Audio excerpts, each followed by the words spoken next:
Bien, la primera pregunta está muy interesante y me dice el hermano, yo he mirado los edificios de Tartaria en todo el mundo, excepto en África. ¿Podríamos especular alguna razón por la cual Tartaria estaba presente en Asia, en las Américas, en Europa, pero no estaba presente en África? Bueno, yo realmente no sé por qué. No sé, pero realmente de los continentes, África es el que más ausencia tiene de arquitectura de Tartaria. Eso hay que confesarlo. Aunque yo he visto algunos que no sabemos exactamente si son de los tiempos de Tartaria o de antes, pero definitivamente no son arquitecturas que usted puede identificar con ninguna de los movimientos arquitectónicos ni de los avances del hombre en los últimos 200 o 300 años. O sea que definitivamente no pertenecen a la África que conocemos, que se nos ha vendido, que se nos ha enseñado, el África de los tiempos contemporáneos. No.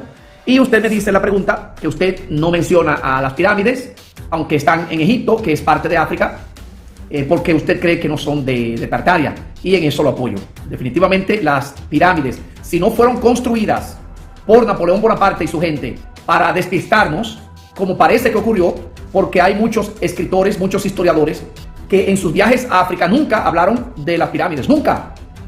Hay, de hecho, dibujos, porque no había fotografías, en la antigüedad, cuando el padre de la historia, Heródoto, etcétera, y hablan de África, viendo dioses bajar del cielo a buscar vírgenes y hablan sobre las medicinas que usaban. De hecho, yo en uno de mis libros, en mi segundo libro, dedico un capítulo a hablar sobre cuáles eran los medicamentos que Heródoto encontró en el África y que hoy serían una locura. Sin embargo, en la Biblia siempre se dan medicamentos que pueden considerarse modernos y con un conocimiento muy avanzado de la ciencia, de los gérmenes y de todo eso. Pero volviendo al punto, noten que Heródoto habla de todo, inclusive hace un mapa de África, que había allí, que había aquí, y no habla de las pirámides. Hay otros, después de Heródoto, que hablan sobre algunas pirámides, pero las colocan en lugares diferentes a donde están. Hay otros mapas que se le atribuyen, que eso también puede ser parte de la narrativa inventada, ¿ok? Después de que el milenio cambió y se le dio de Jesucristo al diablo, se pudieron hacer mapas, pero esos mapas que existen colocan las pirámides fuera de orden, colocan la más grande en un lugar donde no va, al lado de la más grande le colocan otras que no están hoy. O sea, hay un caos con respecto a la antigüedad, a lo que ellos decían sobre lo que había en las pirámides, y es por eso que tomé un minuto en esta actualización, en la respuesta de esta pregunta, para decirles que eso no es un consenso. Lo que pasa es que los científicos de hoy, los que se dedican a esos vestigios y eso, solamente ellos eligen de qué van a escribir, de qué van a hacer sus tesis doctorales, de qué van a presentar proyectos y de qué van a hacer programas en el Discovery Channel o en el History Channel. Y por supuesto nosotros asumimos que todo es como ellos nos dicen. No, hay mucho que hay en África de lo cual nadie habla, muchas estatuas enterradas, cosas que no pertenecen, vestigios de animales supuestamente prehistóricos que no caben con haber convivido con el hombre, pero todo eso se echa a un lado. Y yo creo que para eso fue creado el Instituto Smithsonian, para tapar, esconder todo lo que no cumplía con los requisitos de la nueva narrativa, de la nueva historia que se vendería una vez el mundo cambió a las manos de Satanás.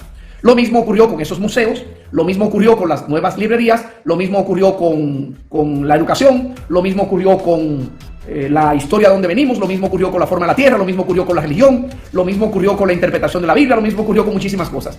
Pero noten que todo eso coincide en los años 1800. Entonces, la pregunta estuvo muy buena, porque definitivamente algo pasó que Tartaria no pasó en gran manera a África. De hecho, déjenme aprovechar. Hay mapas por ahí, mapas antiguos de los años 1200, 1300, 1500, 1600, 1700, donde ni siquiera se muestra el desierto del Sahara como que era un lugar que estaba en el África. Hay mapas mundi, ¿okay?, que eran los que usaban los viajeros del mundo y muestran que donde está hoy el desierto del Sahara, habían castillos y ciudades y lugares, está bien que un poco áridos, pero lugares con mucha vegetación. Y en la Biblia, inclusive a nosotros se nos lleva a corregir que habían lugares que hoy son absolutamente desérticos, donde se recogía madera para construcción de grandes templos y cosas así. O sea que hace poco el mundo, nuestro mundo, cambió totalmente. Aprovecho para decirles que hay mapas que muestran, por ejemplo, a las Américas junto a Asia. O sea, como que las Américas era un pedazo del Asia y estaba dividido en gran parte por el océano, pero que estaban pegados. Y es por eso que ustedes ven que le resultó tan fácil a las 10 tribus de Israel que se movieron hacia el de Asia y se establecieron en Tenduk y en varias ciudades que hoy inclusive mantienen su nombre en la Rusia moderna, y de ahí pasaron a la América que tenemos hoy y construyeron todas esas ciudades que Cristóbal Colón encontró cuando llegó como ciudades tártaras en Nueva York, en Chicago, en Oklahoma, en San Francisco, etcétera, etcétera. O sea, hay mucho que compartir. Hoy estuve bajando algunos videos ahí que me van a servir como pauta para hacerles una actualización que hace mucho tiempo les vengo prometiendo, que es sobre los manicomios, los lugares de lunáticos. Y es una cosa terrible que hay que tener mucho cuidado cómo uno la presenta, porque las coincidencias son demasiadas, hermanos, son demasiadas. La narrativa que hemos recibido no es la verdad y no deberíamos aceptar ninguna narrativa, por muy oficial o certificada que sea, al menos que tenga sentido. Y no lo olvides, una vez abierto los ojos, no lo volverás a cerrar.